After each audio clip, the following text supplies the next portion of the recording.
For more than 3 decades, China's one-child policy has enforced strict controls on the country's population, the harshest in modern history. After a sharp rise in 1960, the number of Chinese people reached 1 billion in 1982. The government brought in new rules in 1979 to stop the population reaching unsustainable levels. Many couples were limited to having just one child, and could pay large fines if they had any more. The result was a sharp drop in the fertility rate, which fell to just 1.6 births per woman in 2012.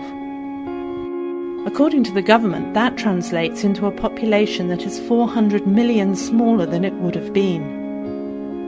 But there have been unwanted side effects, both for individuals and for the economy. Economic growth is closely linked to cheap labour in China. But now there aren't as many young people replacing older workers as they retire. Families are now structured so that a single only child could end up supporting up to 4 grandparents and 2 parents.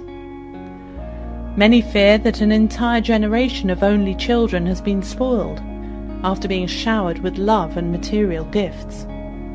These little emperors are often unprepared for the cut and thrust of the real world, and may lack the most basic social skills. But by far the biggest impact has been on the gender ratio, which is very unbalanced. China has a long tradition of preferring sons to daughters. Sons carry on the family name and are viewed as being physically and financially more capable. But this preference means that many women will abort their pregnancy if they find out their baby is a girl. As a result, 66 million girls who should have been born weren't. China's Family Planning Commission estimates that there will be 30 million more men than women by 2020. Many men will now have trouble finding a wife. In poorer parts of the country, bachelor villages have sprung up, where the men say they've lost all hope of getting married.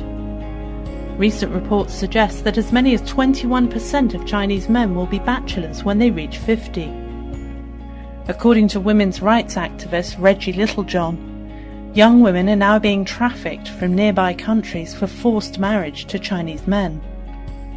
Recently, China announced that parents who are themselves only children can have more than one child. Ethnic minorities are also allowed to have 2 children and sometimes even 3. But RFA has reported on cases of forced abortion even among these groups. So while the one-child policy has eased population pressures in the country, it has also created new problems, including human trafficking.